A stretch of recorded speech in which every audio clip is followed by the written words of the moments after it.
Right, this is we do salt on our city, not justified by crime, but that's across the border.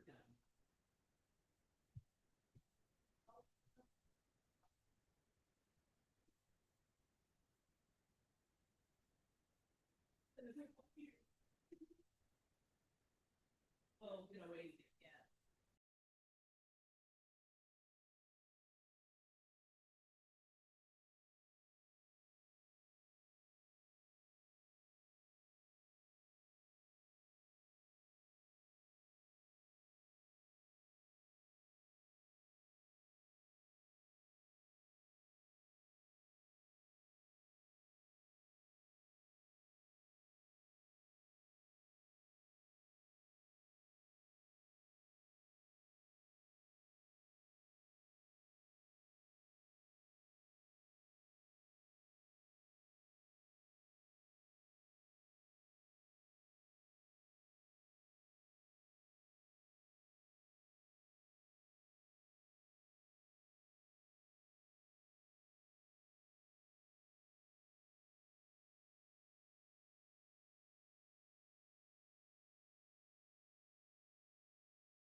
But very,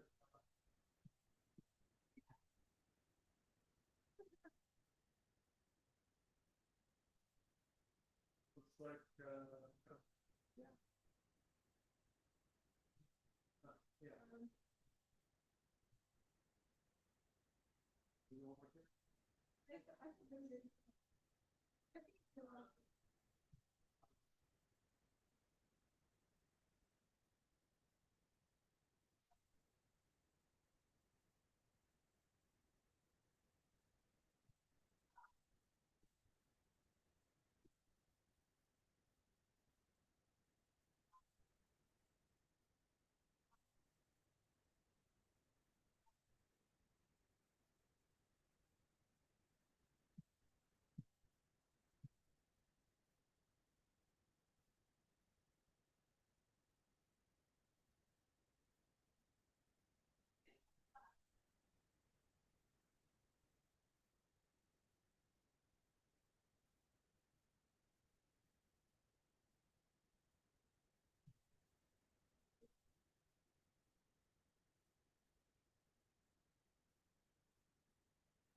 I was gone for a while, so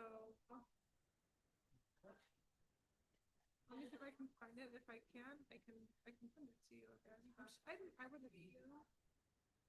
If there was something.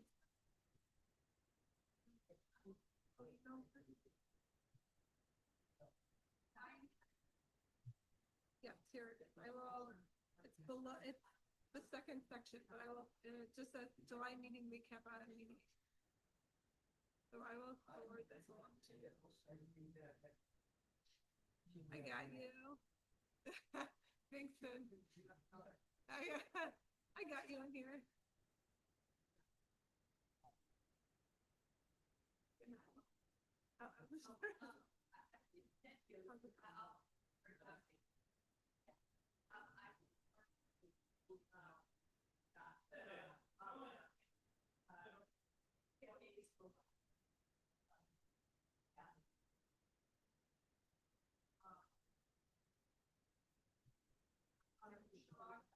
Hey, Mike. How are you? Thanks for coming.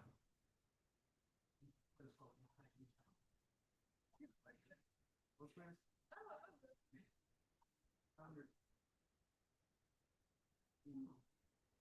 Oh, wow. Yeah. He's very generous to host us.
It's a live mic. It's a live mic.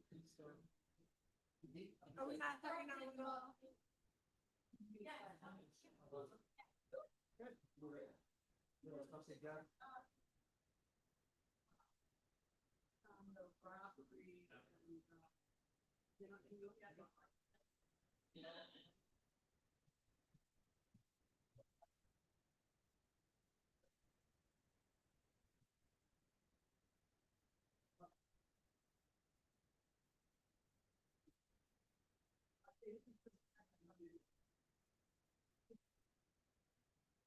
That's good. Great. Everyone does a good example. Good. Glad to be here. I think we've got the district councils up front. I have one question. I had one quick question. So our council put out a statement opposing the company administration call to deploy the National Guard in Chicago. I don't want to speak for other institutions. If I said it, will agree or would you not? I can show it to you right now.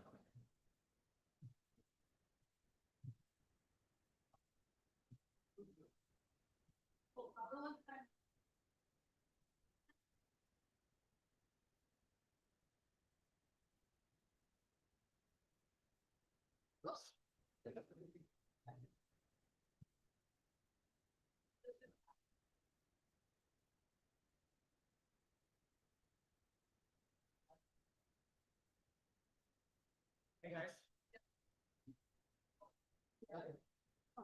Yeah, well, and I'm going to talk a little bit about just the lower crime numbers this year as compared to last year. Murders are down about robberies, burglaries are all down between 30 and 35. Oh, my snag, I got And so the idea that crime feeling down. But compared to what? How many? You mean none are? None, that's terrible. Well, yeah. Oh, God, I'm so sorry. Yeah. I mean, okay. That's awful. That is awful. In general, it's not like that requires the National Guard to come out. You just need, yeah. And no one's taken a victory lap over the crime. Yeah. No, I was just going to say, this is our statement. I understand the district councilors with us agree. Okay. Okay, that should work. You don't gotta do nothing, but I don't want to speak out of turn either. So, yeah.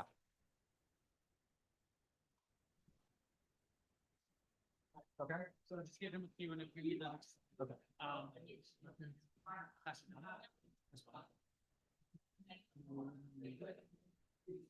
Yeah, don't worry about it.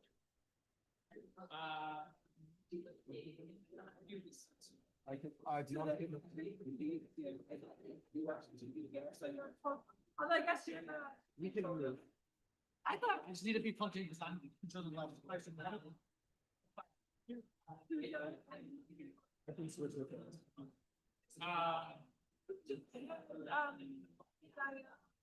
Thanks. Yeah.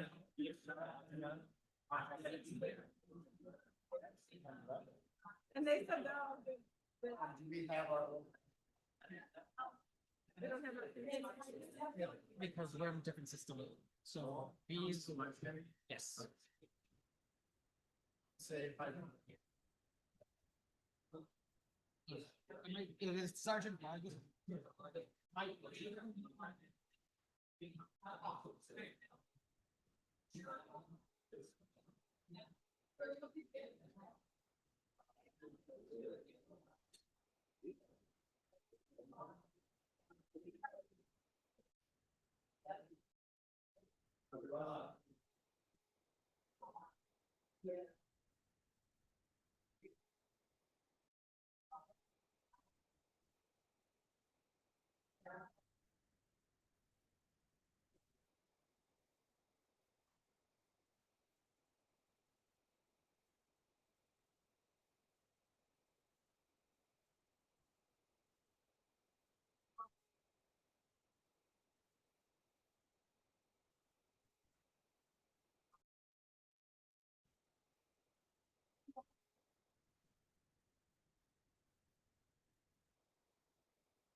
Good evening, everybody. Sorry for being a couple minutes late. We're gonna go ahead and get started.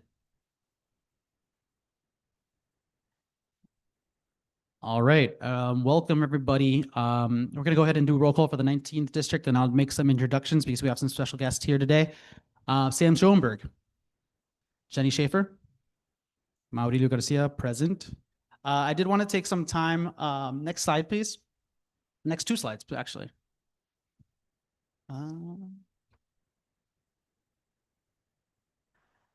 To join our fellow district councilors here, one more slide actually, from the 14th, 17th, 18th, 20th, and 24th district. We have in attendance today Beth Rochford, Karen Kane, Deirdre O'Connor, Veronica Ariola, and Keo Jean Joseph. I did not miss Ashley, right? Okay. Ashley should maybe here a little bit later, but I did want to say thank you for joining us tonight. It's really great to have Northside representation on a very important topic. So thank you and welcome to our 19th district meeting.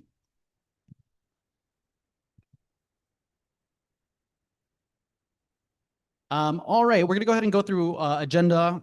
We already did roll call. There won't be any votes today. We will do public announcement and comment towards the end. Next slide, please. Sorry, I forget to say that. We have a few updates, but we want to leave the bulk of the meeting for today's topic, which is immigration. So we're gonna go through Know Your Rights, Welcome City Ordinance, the federal immigration changes, what that means between CPD and federal agent interaction and restrictions, and a Q&A for us here at in the community. And we do have a couple of reminders and calls to action. Next slide, please. We did just want to spend some time. We have a message from our host, so we want to just spend a couple of seconds for you to be able to read that. And if there's any questions for our host, you can talk to them after the meeting. All right. Next slide, please. So like I mentioned, no votes. We do have moments for public announcements, which is the next slide. Next slide, please. We'd like to give some time for anybody in the community, part of community groups, to announce any upcoming events or any announcements. So if there's anybody here that would like to give an announcement, please step on up and give your announcement. Isaac, come on up, Isaac. We have Isaac Troncoso here from Alderman Bennett Lawson's office. Hey, everyone, representing the 44th Ward Office of Alderman Bennett Lawson. Wanted to invite you all to our senior picnic. If you are 65 plus, or maybe a senior at heart, I don't know. It's not many, but you know, September 4th at 11 a.m. by Oakdale and Inner Lakeshore Drive. And we're glad to be here. Glad that the 19th District Council is having a meeting in the ward. So welcome. Thank you. Thank you, Isaac. I think we have one more. This is a quickie. Mary Dudek. I'm actually a member of the 50th Ward. And I'm calling out the fact that we have a Labor Day celebration coming up. Labor unions are very important to our democracy and they're under assault, as we all know. So maybe you all might want to consider turning out for Labor Day marches. They'll be in downtown Chicago. Just Google it. Thanks. Thank you.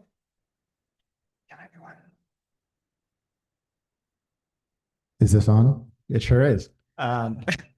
I also just wanted to mention, and we'll mention this again at the end, but the Community Commission for Public Safety and Accountability, which is the 7-member policymaking body that we help nominate and also report up to, is meeting in the 19th District tomorrow. So if you're up for a double header public meeting, they're going to be at DePaul College Prep, 3300 North Campbell Avenue tomorrow at 6:30 p.m. They take public comment and they'll be discussing the search for the Civilian Office of Police Accountability Chief, an update on traffic stops, enforcement and policy, and the CPD budget recommendations process. Awesome. Thanks, Sam. Now we move into the public comment section. Do we have anybody with public comment? No public comment, Anna tells me. Okay, Pastor John, we're gonna have to click this a couple times. I do have a timer on there, so it might give us a little bit of trouble, but let's go ahead and click through a few times. All right, great. That was a summer timer. It's feeling like fall, but I'm gonna have to change that next month, apparently. All right, we're gonna dive into our district council member updates. Pastor John, one more slide, please, and this is over to Sam. So we first just wanted to address what I'm sure a lot of you have been thinking about lately and reading about in the news, which is Donald Trump's threats to bring the National Guard to Chicago and Illinois. The apparent reason for that is that crime is out of control. But you know, what our meeting is about tonight is about the restrictions and rules around local and state law enforcement and how they can interact with federal authorities. We're talking about that tonight mostly within the context of immigration, but it's certainly relevant when it comes to potentially deploying federal troops in Chicago. And we just want to make clear, and I've confirmed this with our other district councilors present here today, we all stand with Governor Pritzker and scores of local, state, and federal elected officials in condemning Trump's unwarranted threat of troops in our home. And just to put the lie to the idea that Chicago is somehow overrun with crime. Crime is actually down across the board almost entirely in Chicago.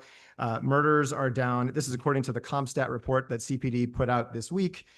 Year to date, murders are down 32%, shooting incidents are down 36%, and robberies are down 33% in the city of Chicago.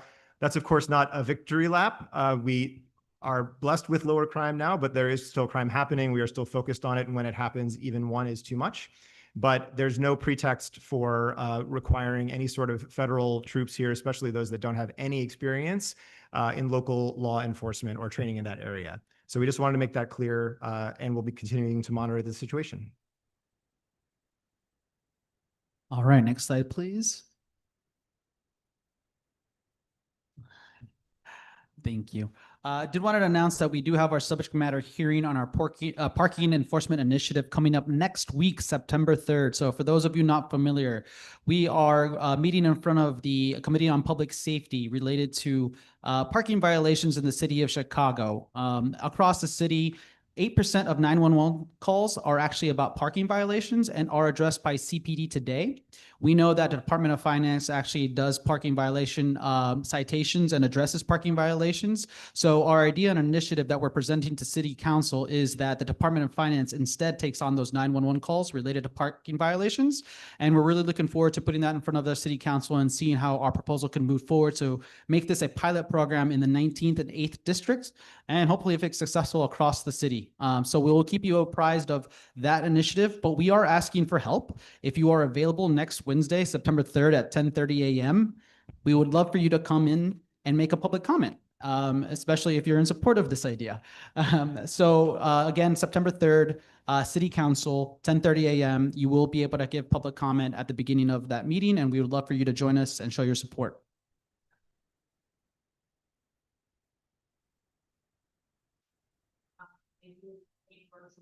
Or regular city council meetings, so they may do it for a period of time. That's a great call out by District Council person Beth Rochford. So there might be a virtual way to join. So if you also, if you cannot make it in person, please look into the way you can join virtually. Got a thumbs up on the back. So hopefully at least one. Thanks.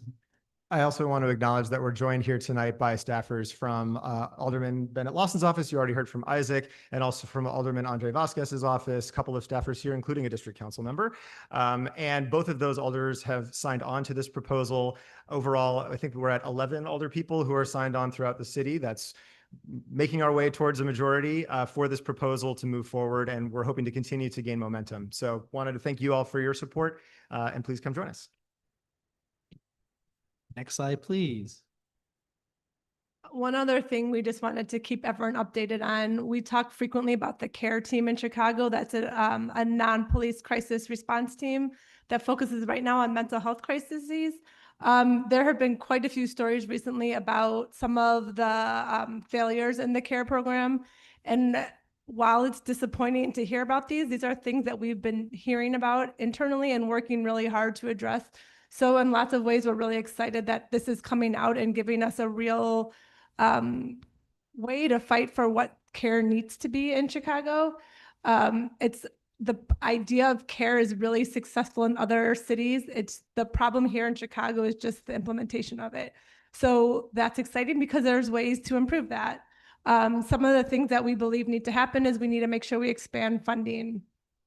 It needs to come from city dollars, and it needs to be able to be expanded not only in the 19th district where it operates and from 10:30 to 4 Monday through Friday. It needs to be expanded citywide and 24 hours a day, because we know mental health crises happen not within those limited number of hours.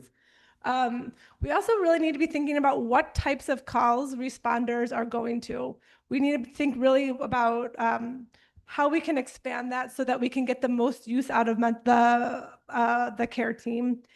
And also one huge thing that it kind of gets in the weeds, but I think it's really important, is the CARE team used to be able to self-dispatch themselves. So that means when a call came into 911 and they heard it come through on the radio and they knew that that was a call that they could take, they would be able to go to that call. Now it's unclear why, but CARE teams are no longer allowed to listen in on the radios.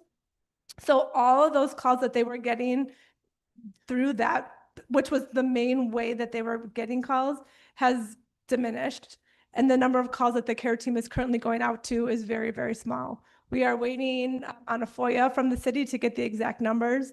But we know we need to make sure that they are being able to self-dispatch. Another thing that we announced several meetings ago was Chicago had in their city budget dollars to hire a behavioral health telecommunication position. That would be someone working in OEMC who was trained for dispatching care to really make sure that they were getting all the calls that belong to them. And again, it's not a problem of OEMC dispatchers, it's more of people are not familiar with care teams. It's scary to a lot of people. Despite other cities doing it well and knowing that this is a safe thing for the community. But we just need to get the right people in the positions who feel comfortable responding to those calls, or feel comfortable sending people to respond to those calls. You can go to the next slide.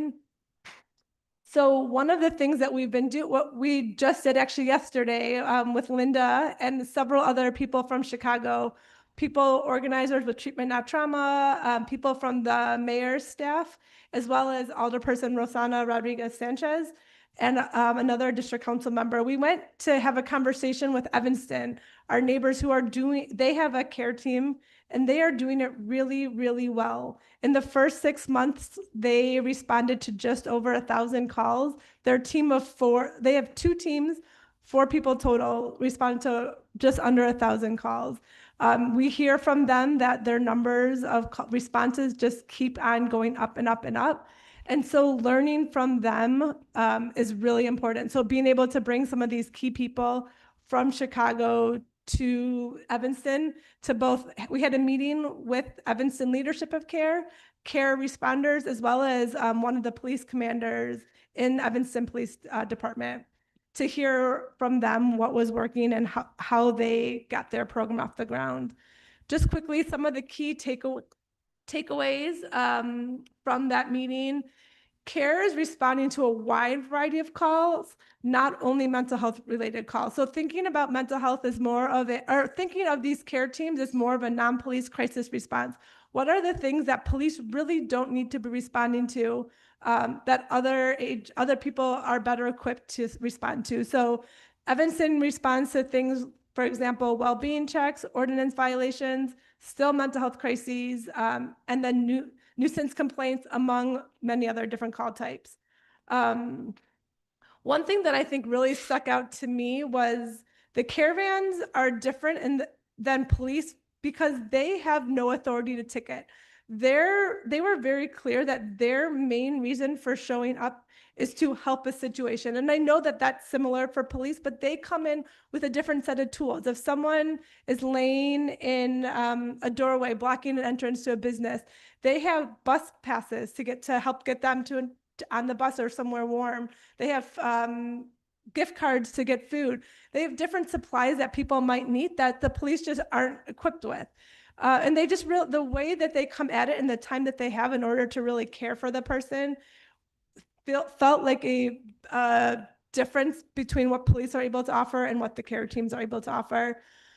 As I mentioned, it's showing that this is really working. They told us that the numbers of calls that have gone to the CARE team have continued to increase, and they're even getting phone calls from 911 asking for the CARE teams, which is something that they said they have to deal with. They have to think about now is, do you right now we don't get a choice. Do we want fire or police? The dispatch makes that decision. Anyway, interesting, but that's a rabbit hole. And the last thing, Evanston CARE, they are on their police radio, and going around with them, they were saying that is a really important piece of their work. So I think it's really important to make sure that we figure out both how to get them on the radio and also how to make sure that they're collaborating with the police department. I think it was very clear from meeting with the commander in the Evanston Police Department that they are bought into this program, that they know that this works. And the police officers are also seeing the results and requesting CARE teams. So as we're working to make sure CARE strengthens here in Chicago, I think we really need to make sure we're finding ways for CARE to interact and communicate with our police department as well. I'm just going to double down real quick on that last piece. This is the second time in as many months that we've had a topic of crisis response in which the teams were on their police radio, being able to self-dispatch. So this is something that we're keeping a close eye on, especially as we talk about something like our parking violations initiative. Yeah, next slide. And then another example of a city that is doing it really well, and I just wanted to pull this out because, again, as we're hearing these stories about CARE, one narrative I want to be very cautious about is CARE is a failed program. And I think that right now here in Chicago, the implementation is not working, but the program is successful. We see it in Evanston. And I wanted to pull this, I would have loved to play this whole video, but it's 3 minutes and Murillo would kill me. So I just pulled a couple of things. This is the police chief of the Albuquerque Police Department saying that the community safety responders in Albuquerque reduced the use of force incidences there by 53%. That is huge. He also credited their teams for being a major reason why the city reached compliance with the consent decree. Another thing that really, hearing that from a police chief and seeing how much they're bought in, I think means a lot. And one other quick quote that I just want to pull is, he said, why are we seeing these changes here in Albuquerque? He said, it's because we sent a better response to help people in crisis. It doesn't always take a badge. It doesn't always take a gun. And if you do want to listen to the full 3-minute clip, our slides are available after this meeting online, and there's a link if you click on that picture or that link below. Please do. I highly encourage. So as we do every month, we did want to give an update on our community partnership plan. If you go to the next slide, you will see that there's a lot of zeros and not much green. And that's because, again, we've been focused on our subject matter hearing for our parking violations initiative. We've been taking a lot of calls, emails, a lot of extra meetings there, but we do get to, we are looking forward to get back into the partnership plan as soon as we have more time once we get further down in the parking initiative. So next slide, please. And then with that, I do want to introduce our speakers and guest speakers for tonight. Please welcome up to the stage Diana Perez and Pooja Ravindran. I do have a surprise guest joining us tonight as well, Alderman Andre Vasquez from the 40th Ward. Likes to make an entrance. Good. No, I mean, they can. Good evening, everyone. How y'all doing? Good, glad to hear. Thank you so much for making it. Really thanks to the 19th District to allowing the time for us to be able to talk. You all know what moment we find ourselves in. Things are pretty frightening out here. We see what's happening as far as the federal. Oh, look at this. I could do stand up. This is great. It is 2 nights in a row. So the number one question we've been getting, I've been getting at the block parties every single weekend, or at least this last weekend, is what's up with the National Guard? What are we going to do next? And so I kind of want to level set a little bit as we talk through kind of the overarching question and then what we're actually doing and opportunities for people to plug in. So there's a couple things to kind of level set with. One being, we're not Washington, D.C.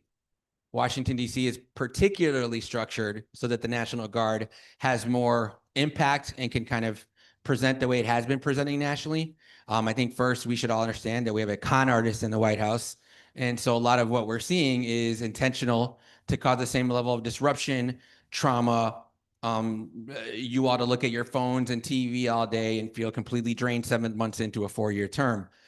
So really kind of level setting that that's part of the intent would allow you to kind of separate a little bit and pick things apart.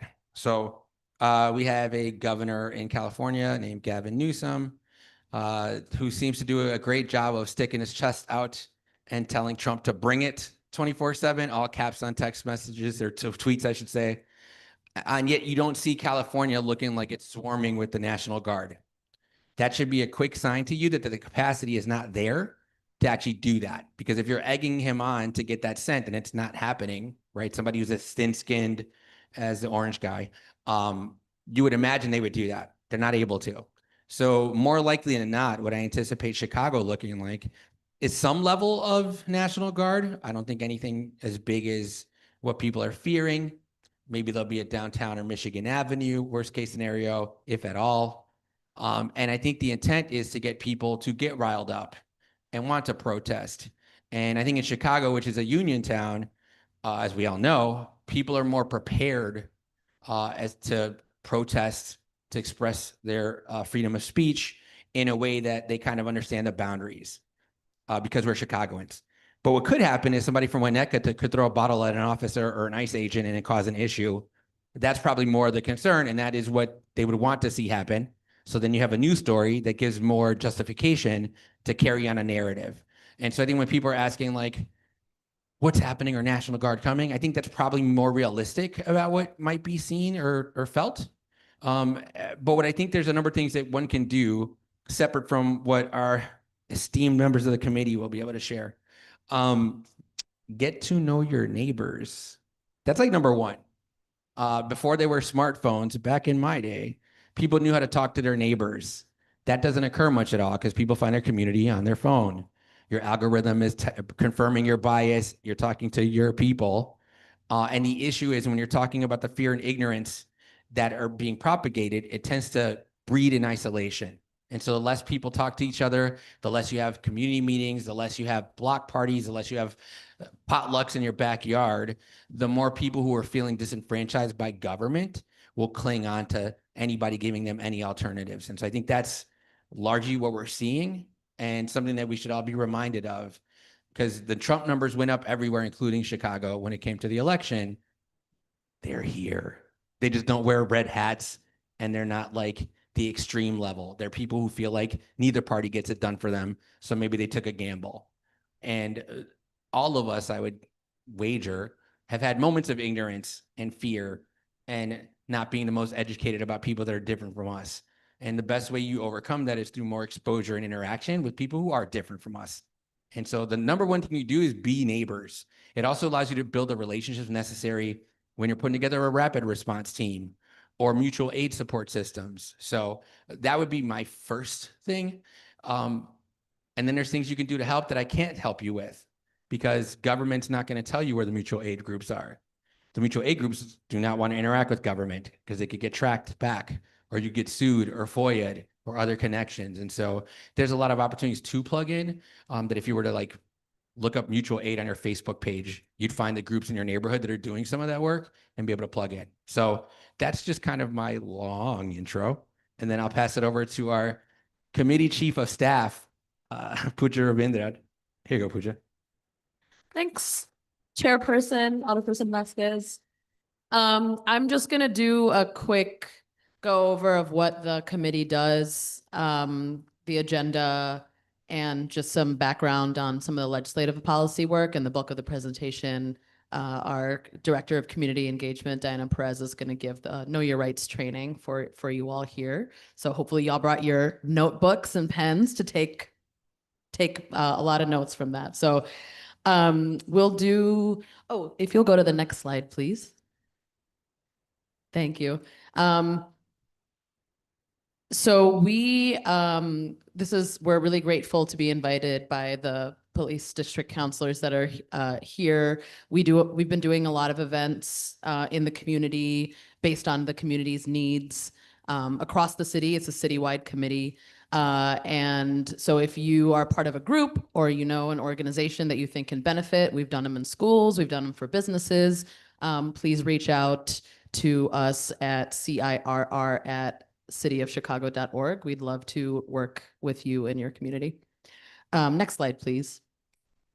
So the Committee on Immigrant and Refugee Rights is one of about 20 standing committees within the city of Chicago. And Alderperson Andre Vasquez, who is our boss, he was put into this position in May 2023, the beginning of this term. And so there are 13 other alders on this committee, some of which are represented by the alders of the North Side District. But for a full list, we'll be sending these slides out, right? For a full list, you can click there. Just some 101 on how things work in the committees. They're generally oversee the oversight bodies for legislation. So any alderperson can introduce a piece of legislation. It could be a resolution that commemorates something. It could be an ordinance or an order that actually changes a process or makes data available to the public. That then is referred to its appropriate committee. And so the jurisdiction is the health and welfare of immigrant and refugees. So anything that would be deemed to go into that committee is referred there. A simple majority has to pass it out of committee to then go to full city council, and there 26, simple majority of the 50 elders, 26 have to vote on it to pass it out. So just a little bit of a 101 there. So we have legislative oversight, we've got community engagement, and we do a lot of operations auditing. A lot of things that happen in immigration and in sort of immigration world, they occur at the federal level, right? So the city of Chicago is not able to change federal immigration relief. We're not able to change what goes on at the border. We're not able to change who gets work permits or who doesn't get work permits, right? So we really are trying to focus on the things that we know we can affect locally at the local level, which is why we take the approach that we do. And I would say that's why, Alderperson Vasquez has emphasized, and we do a lot of community outreach because we have the authority, we have the ability, the name recognitions to set like a table and get conversations going and do political education. So that's kind of where we're at on this. A lot of people say like, well, you don't have meetings that often. Why don't you meet? A lot of things happen at the federal level. So just want to make that clear. But if you have any legislation or policy that you think we should consider, again, please reach out. Like I said, we have 3 staffers on the committee, and the last staffer is our Director of Communications and Policy. Next slide, please. So just some highlights on the legislative work that we have done. Recently, Alderperson Vasquez and Rodriguez introduced a resolution calling on the state of Illinois to prohibit federal agents from being masked. Again, this is just something that we can put in and say, hey, this is what we support. We hope the state does something about it. We hope the federal government does something about it, but we can't regulate it ourselves. Thank you, Diana. Another thing, another piece of legislation that we wrote and introduced and almost, but not quite passed, is on June 4th. You may have heard that there was an incident at a building downtown where regularly immigrants and asylum seekers go for their sort of check-in process in the process of them seeking immigration relief. When we ended up going there just to check on the situation because we heard organizers were on the ground and wanted to call for staff presence and elected official presence. There is a potential that CPD was collaborating with federal immigration authorities, and per the Welcoming City Ordinance, that's not allowed. And so we thought, hey, what a great opportunity to use our purview in the committee to make sure we are adhering to the Welcoming City Ordinance, because the Welcoming City Ordinance put in place something that we believed would assist immigrants and refugees in collaborating with their local police departments and building some level of trust there. And it only erodes trust if those things don't happen. And so we're working with the mayor's office and we're working with other alders on how to make sure these processes work and that we are upholding the hard-fought laws that we've passed. We're also looking into FOIA and how the city is redacting or not redacting data, and what sort of personally identifying information is being shared with, Homeland Security and some of these other agencies that are looking to harm our neighbors in this moment. So we're trying to work with a couple of other committees, Police and Fire Committee and Public Safety Committee, in trying to understand, and the Ethics Committee as well, trying to understand how a FOIA officer for each department actually collects all the data, if they're all trained adequately to make sure they're not releasing this personally sensitive identifying information. And so we're hoping to work with those chairs to have a hearing on that soon. And I think those are the big things that I wanted to say. Am I missing anything, Alderperson? Okay, and then I'll pass it on to Diana to give the Know Your Rights presentation. Thank you, everyone. Well, I'm gonna stand up. That way I can see everyone. But good evening. My name is Diana Perez. I'm the Community Engagement Director for the Committee on Immigrants and Refugee Rights. And before we start, let me just ask a question. How many of you know all the federal immigration agencies? Raise your hand. I just want to see. Okay, so only a few. All right. Well, I guess. All right. Well, I think before we start, right, knowing about our rights, knowing, doing this training, I think it's important for all of you to know what are the main agencies at the federal level when it comes to immigration, right? So we have the United States Citizenship and Immigration Services. That agency is responsible for processing everyone's applications. When I mean applications, meaning like becoming a citizen, right? I am 400, and I-130, family petition, an adjustment of status, meaning someone that would adjust in the United States without leaving the country that doesn't have like a 10-year bar, right? Or getting a work permit, right? When the new arrivals came in, a lot of them processed their applications here in the field office in Chicago, and they were the ones that were able to approve those cases, right? To get that work permit that they needed, you name it. So that agency is the one responsible for all the immigration applications and can deny them as well. Immigration and Custom Enforcement. So basically this federal agency is responsible for immigration law, including deportations and detentions across the country. Customs and Border Protection. Well, this agency basically enforces custom, right? And like port of entries, for example, right? Like port of entry, meaning like even when you're an international flight, right? You gotta go to this agency, right? Or even in the border, let's say, right? If you file for a family petition, and your family lives in Mexico or lives in Europe, like in, I don't know, let's say France, that person has to go through the port of entry in order to be able to come in legally, right? To get with that green card. Executive Office of Immigration Review. That is our judges, our immigration court. Those are the ones that make the final decision if someone is, let's say, can be deported, right? Those are the ones that handle a lot of like the deportation cases. Next. Well, what is going on with this administration since January 20th? Maybe all of you saw in the media that after January 20th, what happened? Executive order after executive order and executive order, right? And then on January 20th, this administration technically gave all the power of Homeland Security to who? No, one person. Christine Noah, right? She's the one, she's in charge of all the policies, right? Changing agencies and setting up priorities when it comes to immigration. She is the one making a lot of decisions when it comes to immigration as well. On January 22nd, what happened, right? All the federal agencies that you see right there, right now, they're not doing what they used to do as their federal agency functions. Right now, all those agencies are deployed to carry what? Immigration enforcement across this country. So what, let's say, alcohol and tobacco and firearms used to do, they're not technically doing that anymore. They're in the grounds enforcing immigration because that's their priority.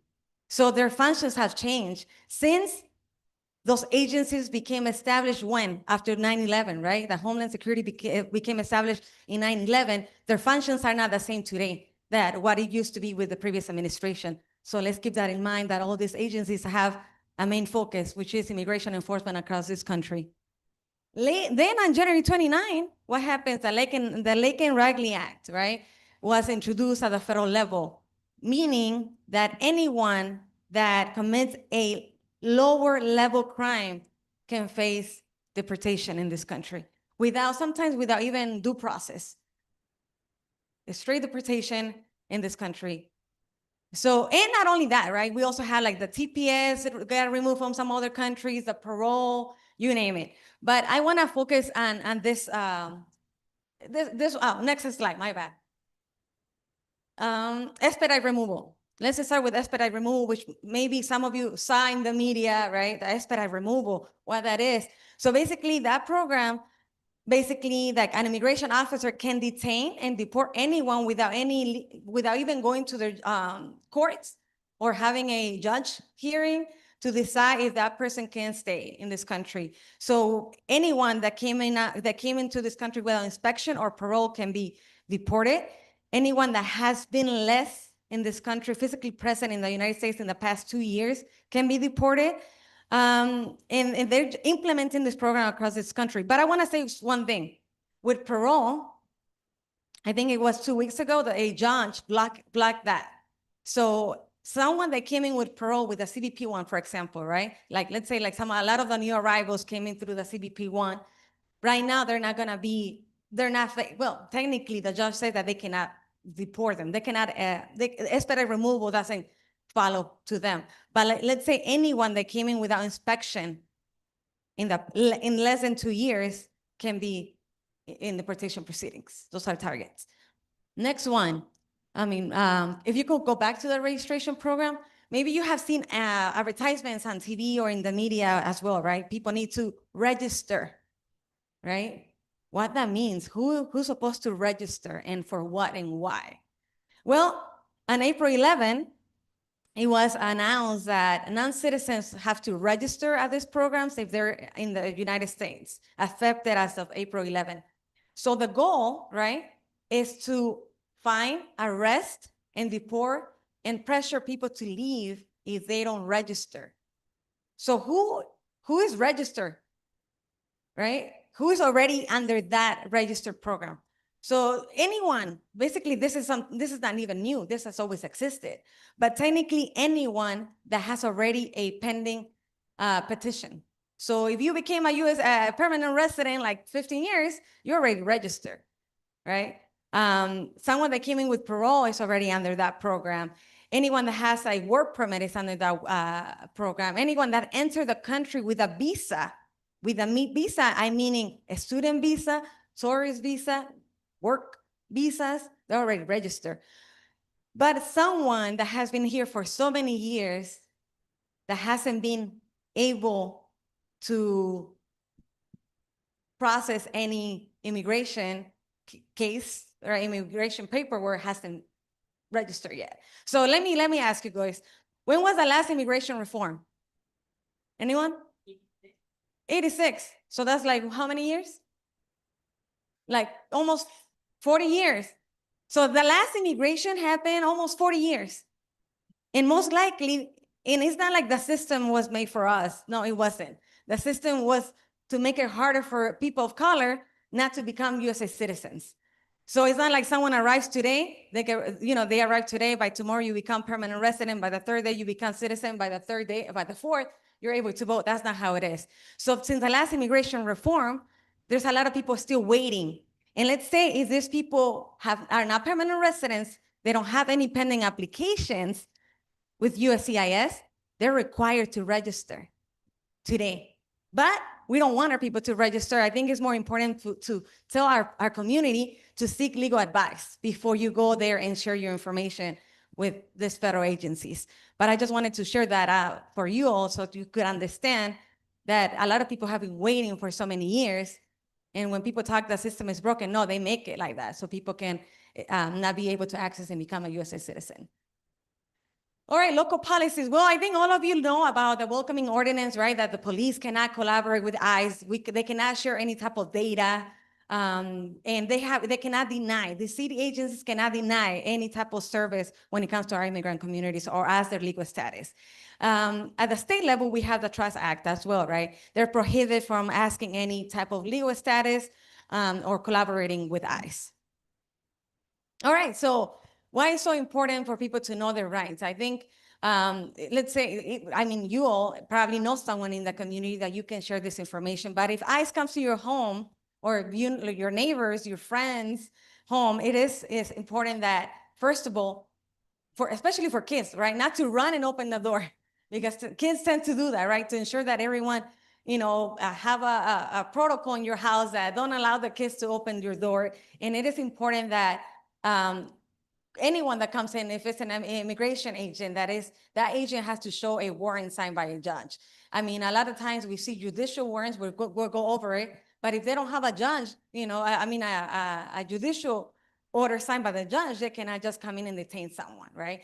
And what we're saying to the community is like, don't open the door, ask them to show you the warrant underneath the table or by the window, or just like trying not to open that door, because once someone opens that door, you're giving that ICE agent permission to come into your house and arrest you or whoever is in your house. So it's very important that do not answer any questions, remain silent, do not sign any documents, and everyone has the right to speak with an immigration attorney. In the workplace as well, right?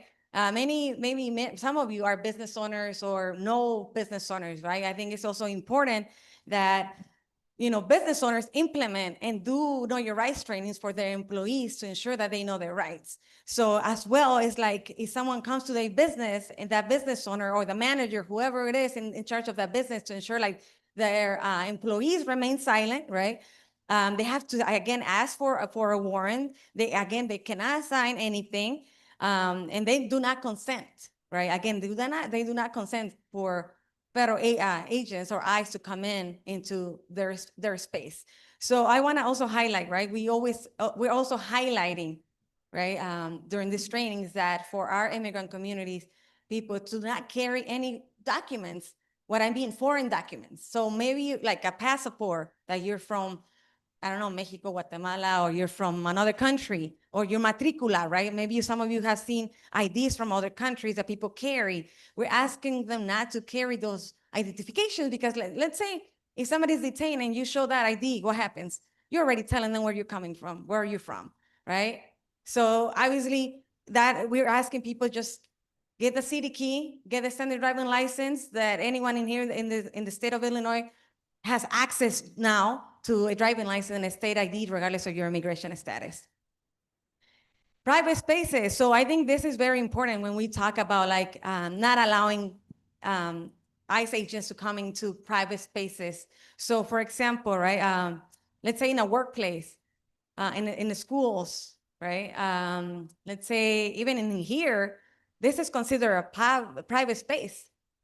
In restaurants, the lobby where people are sitting, that's considered public, but it's up to the owner how he wants to come and approach ICE agents. But like, let's say somebody in a business, you know, like they have like the work where the workers work, right? That's private, depending the area of the space. Some things are private, and there's like a RISE or some other organizations have created these flyers that businesses can put in their business, right, to ensure like, or in schools to highlight what areas are private. So I think it's very important to define, to know what is private and in public spaces where ICE can come in. Public spaces. So basically ICE doesn't need a judicial warrant to look for individuals in public spaces. They could definitely, I mean, if someone is stopped by ICE, you know, in a public space, I think it's again for people to remain calm, right? I mean, we're seeing a lot of to remain calm, do not answer any questions, do not give any false information. And again, we don't want people to carry any identifications, right? Or passports that show where they're coming from. Again, we're pushing for people to obtain the CD key or any other IDs that can, you know, not highlight where they're coming from, and just don't sign anything and remain silent. Judicial warrants, right? Judicial warrants, basically that's what all of us should be asking an ICE agent for, right? That judicial warrant basically signed by a judge, it highlights the name of the person that they're looking for, right? The address, valid date. So if we don't see that, guess what? They cannot just come in and grab. And we're seeing that a lot, right? But I feel like right now they're just violating our rights. And I think, but we always have to be cautious that we need to be asking for those judicial warrants. And this is just an example, but I'll be sharing some flyers, some information with you all so you can see it. Administrative warrants. Basically, administrative warrants are issued by the Department of Homeland Security compared to a judicial warrant that is basically issued by a judge. So I want to also highlight that part. So we have to know the difference. And obviously right here, since it's not signed by a judge, you know, they cannot just use this administrative warrant to arrest someone. Okay, so probably you all have seen in the media and social media how this ICE agents, officers look like, right? They're basically not even wearing a proper uniform, right? They're wearing normal casual clothes.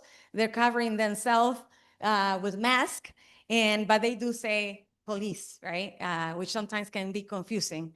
But they're driving normal cars. It's not like they're driving any type of like federal enforcement vehicles. These vehicles doesn't really state who they are, and obviously they're being seen a lot in other states compared to Chicago, right? But basically that's how this federal ICE agents look like. So that way you could have an idea how a federal agent looks compared to CPD.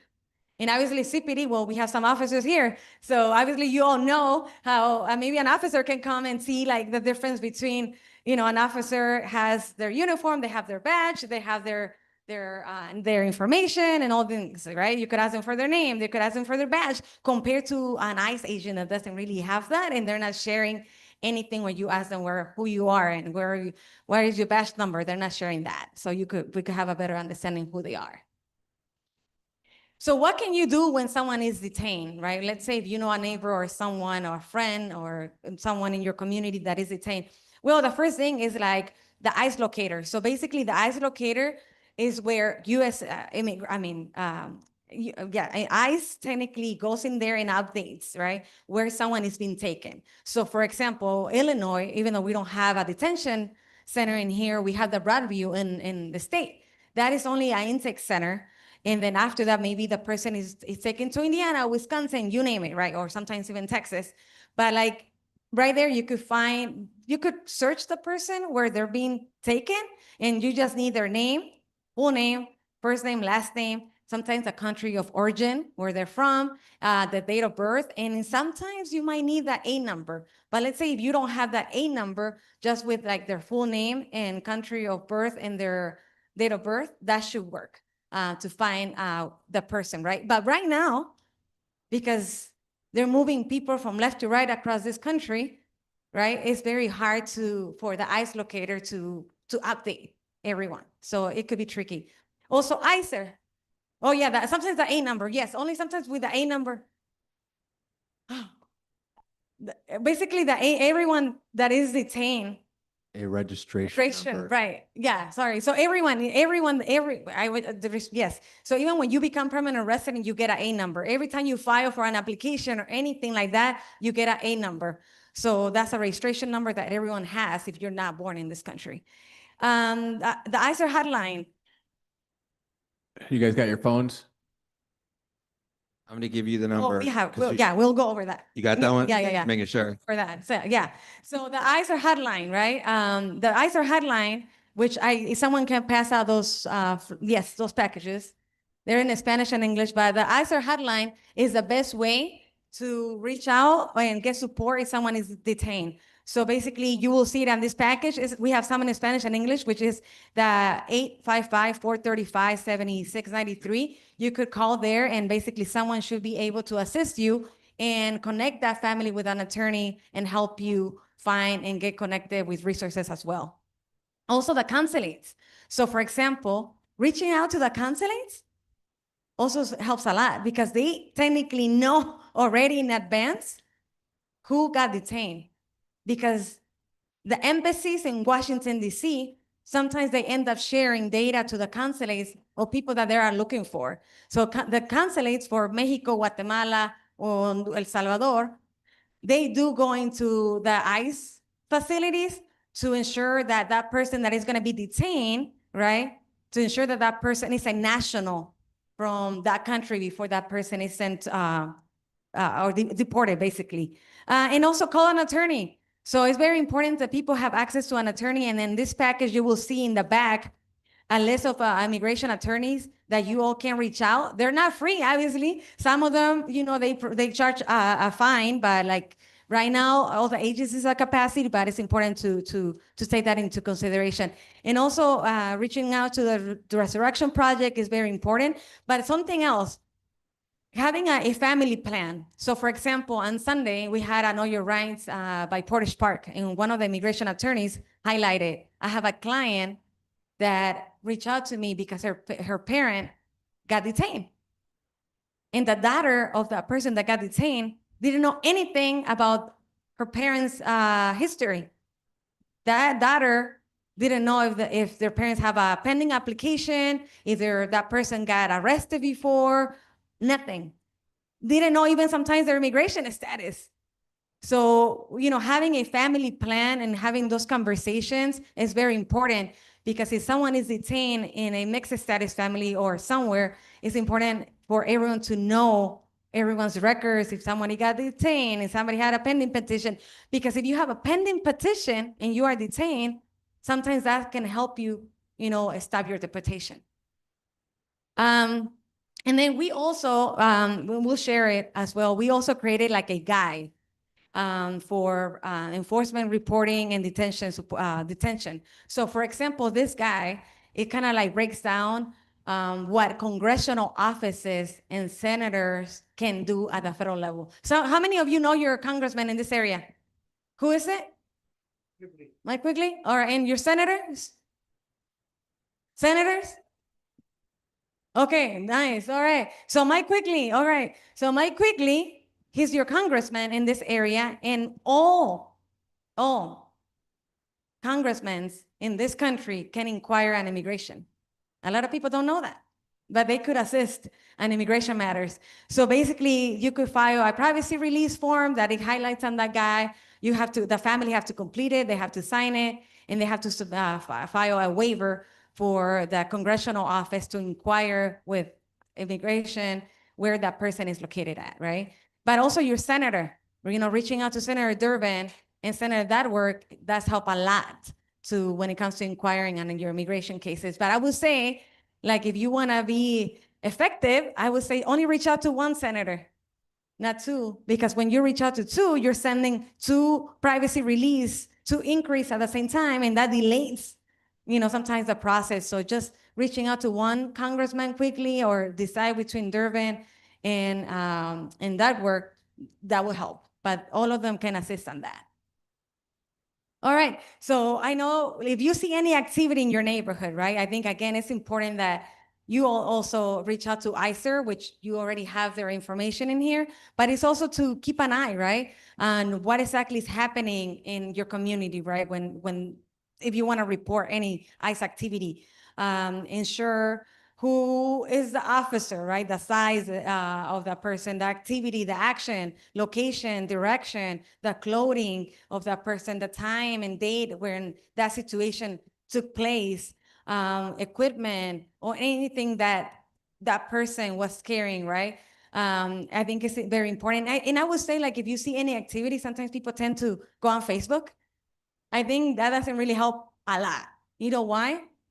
Because that creates more fear from people who are impacted. If people already are afraid of sending their kids to school and you're like outside recording something, that's gonna create more fear for people not even to go to work or anything like that. So I think just be strategic, right? Reach out to ICER, basically calling the hotline, I think is the best way, and just document anything that you see instead of going into social media.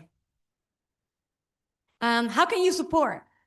Well, I think we already discussed earlier that rapid response, I think is a best way for you all to get involved in your communities. Again, the hotline for ICER, donate to organizations like OCA, basically that they support a lot of families who are facing deportations.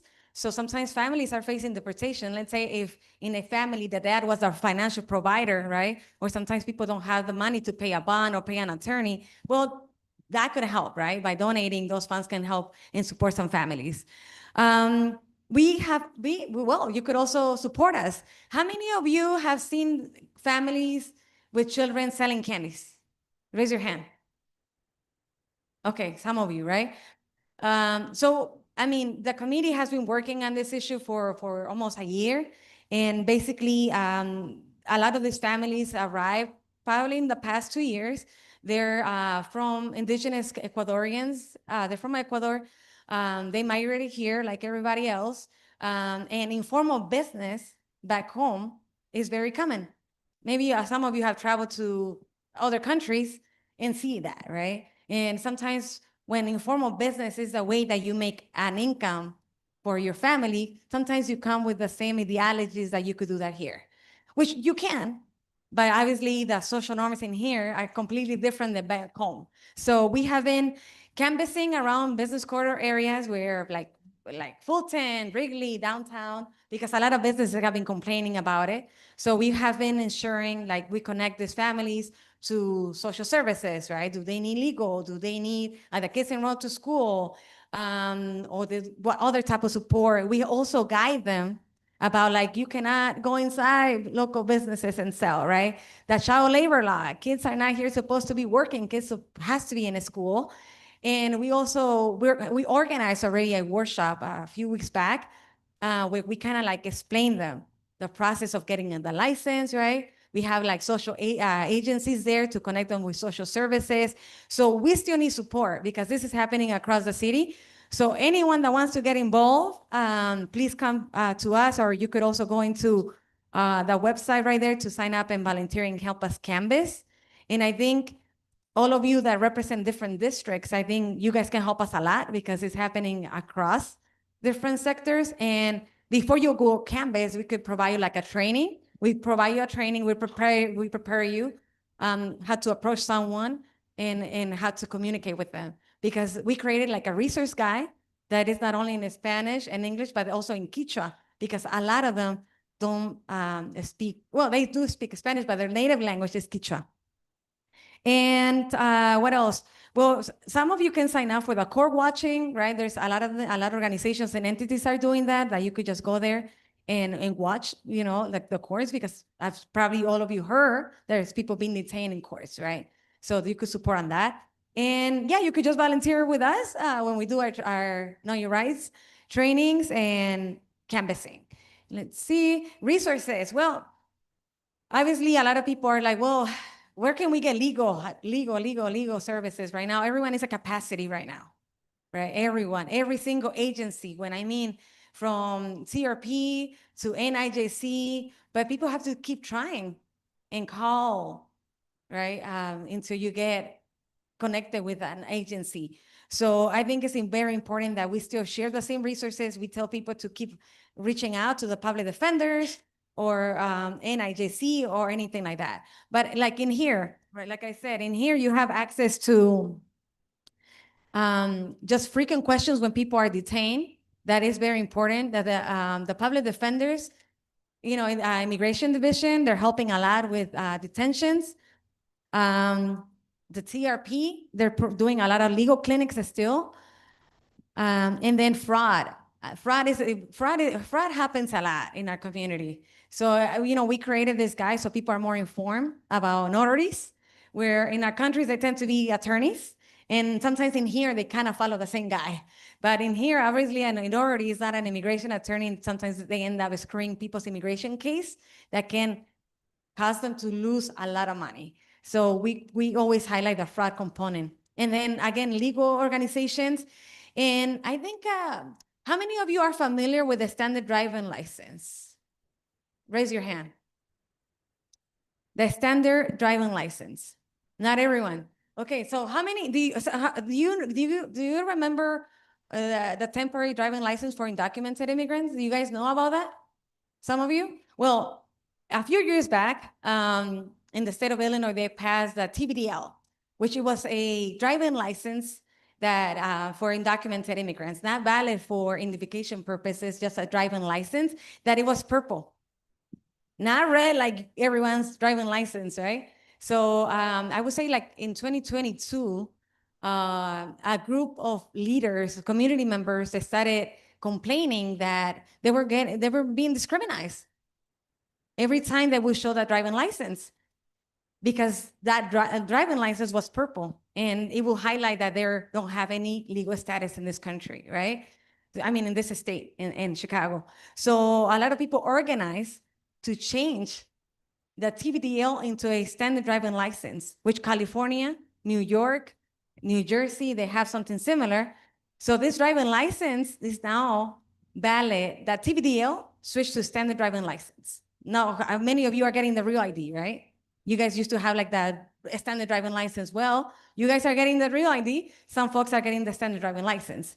But the driving license now is valid for identification purposes as well, compared to the TBDL that it wasn't for identification purposes. But not only that, if someone doesn't know how to drive, they could also get an ID, a state ID. So, you know, that's why we emphasize that people get the city key, right? And get the standard driving license, so they don't have to carry their passports or matriculas or anything like that.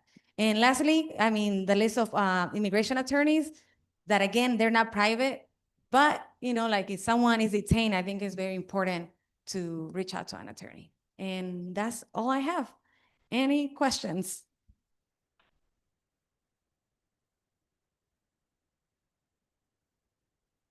Well, thank you for all that information. However, I was going through your bullet point, I was trying to figure out how are people to be swept up in these raids if they don't have to talk to anyone, they don't, how are they being basically arrested?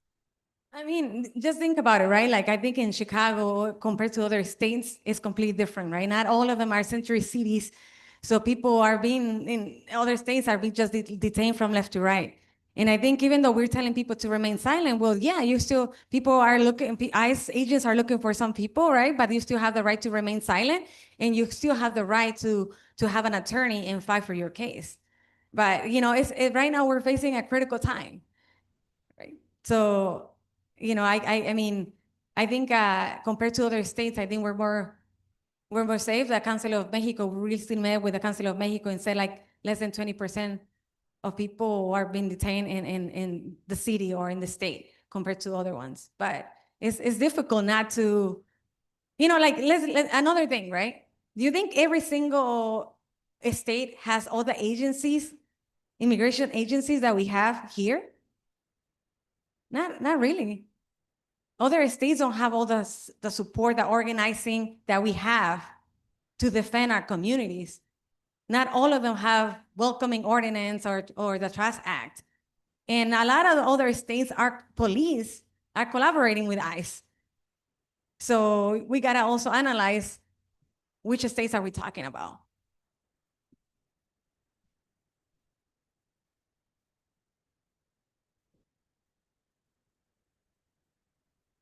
What is it? What, ICE arrested Brown Jackson, who immediately proved their legality by the U.S. documentation. well, yeah, I guess, they're going for our Latino community that we look brown, right? That they think that we're not USA citizens, but there's a lot of, even though there's a lot of brown Latinos, right? Who are also citizens, sometimes they are being detained. But I think we have to stand up for our rights regardless of our immigration status. And I want to highlight one more thing. Immigration issue is not just Latinos.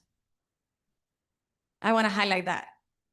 Even though the media over the years, politicians as well at the federal level have mentioned that immigrants are the only Latinos, guess what's not? That's not it, right? There are migrants from all over the world in this country as well, right? That are also being affected and impacted by it if they came through parole or TPS or other forms of immigration. When something happens at the federal level with immigration, it affects everyone.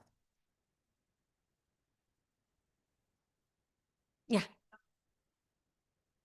One of the slides that have been presented, and I'm not sure you can answer this. So are we, you, the committee, the alder, still working to get information from the city about what happened on June the 4th? Because that went a little fast, so I'm just not. Yeah, no. The conversation is still happening. They're still trying to get more information of what happened on June 4th. So that's still on the works. Yeah, they released. Yeah. Is the body on camera? Yeah. The officers were seen in and out of the place.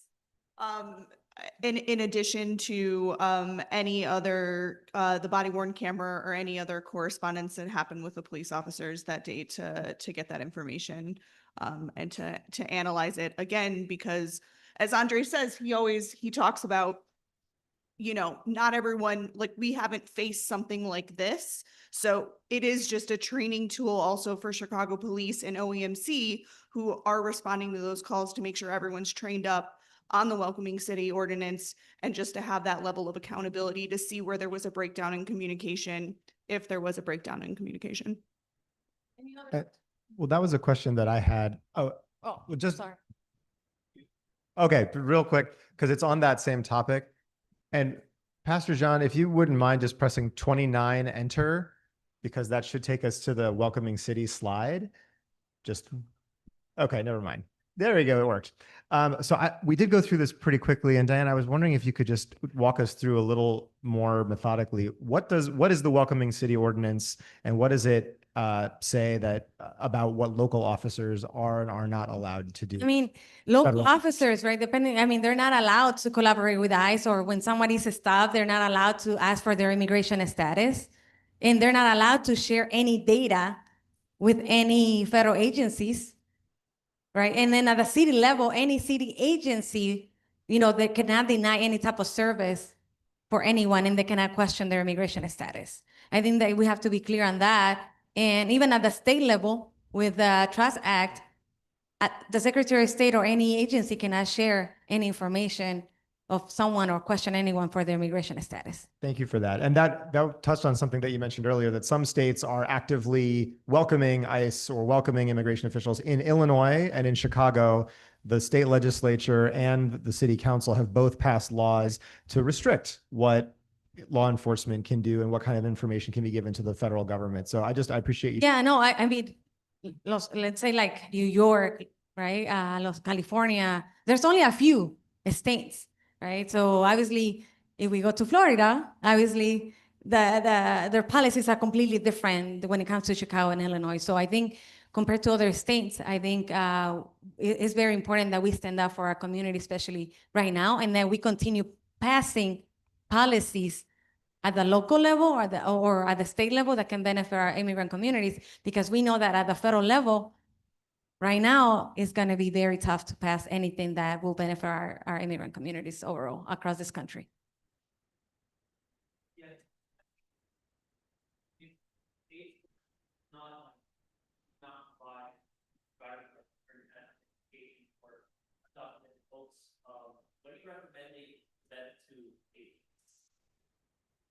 I mean, I cannot really, respond that question, right? Like, I think we're talking about other states. I think organizations that advocate for immigrant rights should be organizing to pass similar policies that we have in Chicago or in the state level for immigrant communities in those states. That's my feedback. But I mean, it's a lot about organizing.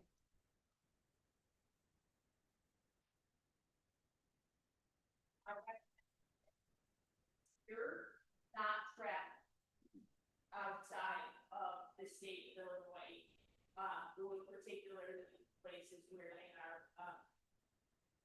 at risk, even for people like who are permanent residents. We are pretty guaranteed that people are safe here, but no attorney that I know of who does any kind of immigration work is recommending that anybody travel to other states. I mean, I think it's very important that anyone should consider legal advice before making any decision, because everyone's cases are completely different. My case can be very different than Maurilio's case. So every case is completely different. So I think it's always very important that when you know someone, just take them to call an immigration attorney. I think it's the best way for them to answer any questions or concerns they have with immigration. Well, I go over there because I know you asked a question already.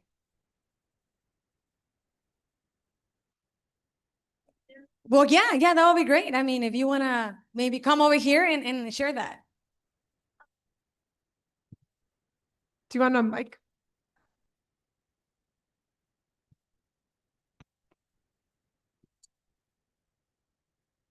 Thanks. My name's Alicia. I'm the Migrant Assistance Team Coordinator at the Second Unitarian Church here in Lakeview. And these are just a couple ways that you could get involved. The D19 Mutual Aid Group has a donation center, and we sort donations and we make bags of supplies for migrant families that they can request online, and we make their bags and deliver them to them. And they need volunteers every Tuesday and Wednesday night and Thursday and Saturday mornings, right here at the Resurrection Lutheran Church in this neighborhood. If you want to get involved in accompaniment, there's accompaniment training that's done by the Sanctuary Working Group, and that's to train you to accompany a migrant or migrant family to either a check-in, like an ICE check-in, an ISAP check-in, or to a court date. To give them some emotional support, logistical support, that sort of thing. You have to be trained to do that. There's rapid response in lots of different neighborhoods around the city. If you don't know if there's a rapid response team in your area, you can call the ICER hotline and they will connect you with the rapid response team in your area, and you can get trained to be on a rapid response team. And then lastly, Rainbow Railroad is an organization that does support for asylum seekers who are LGBTQ, and you can join a community support team to sponsor an LGBTQ asylum seeker. So I've been involved in all four of those programs if you have any questions. Thank you so much. It's almost all right.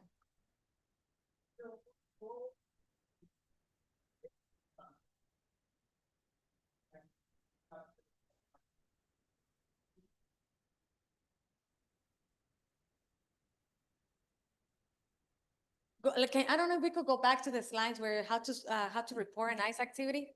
That's 39 Yeah. enter. If we could go back. Obviously, you could record, but what I'm saying, don't use social media. You record it, right? Record it. I think it's very important to record it. And then just report, like keep an eye on what is happening around, right? Like again, who is this person, right? Where this activity took place, the address, the time, the date, who are they detaining? Is it a woman, a male figure? Can you maybe something that I've seen is like, when people are being detained, you could ask the person detained, what is your name?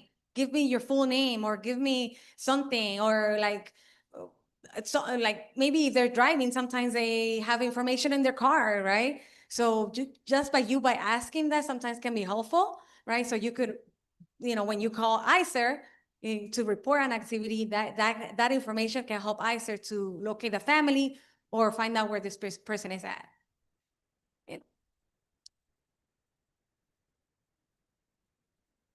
Yeah.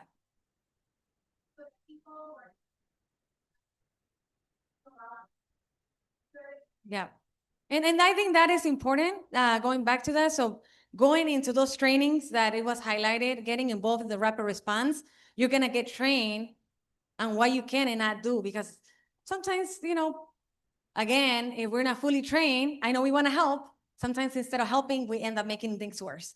And I just want to highlight one thing. I just want to share with all of you two events. We have been organizing immigration briefings since January 20th for stakeholders, all the city agencies, alders, the staff. We every monthly to basically in those immigration briefings, we break down every single executive action that is currently happening.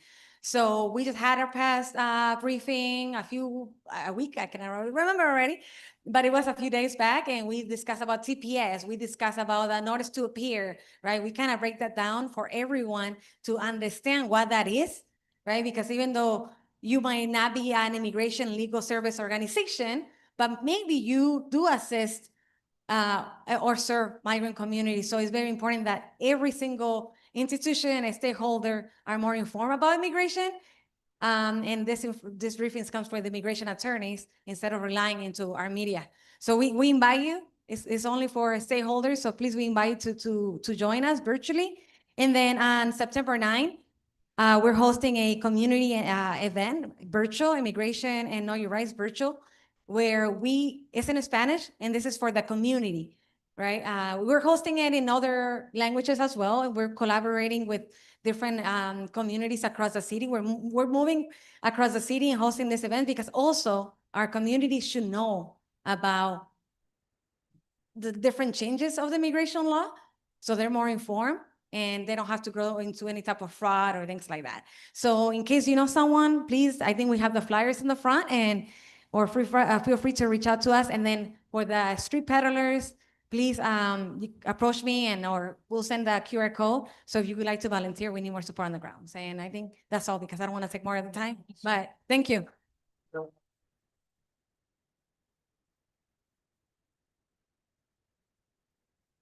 Just want to thank Diana, Pooja, and Alderman Vasquez for today's guest speakers.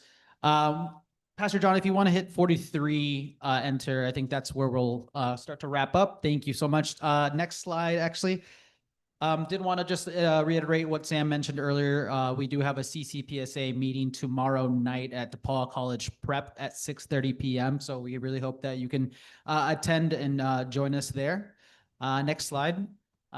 Reminder that we are available for coffee with a counselor. This month is Thursday, August 28th from 9 to 10:30 at Botanical Cafe. That's tomorrow. Hope to see you there. I'm thinking it's early August still, so shows you where I'm at. And then the next slide, please. Do want to say a very, very, very big thank you to our host, Pastors John and Alana Pennington. So thank you so much. Thank you. And thank you for renting the slides. And thank you for all the tech setup and help today. It was quite a big task, and we got it with minutes to spare. So thank you so much. And with that, I will adjourn the meeting at 7:51. Thank you so much to everyone for joining tonight. Have a good night.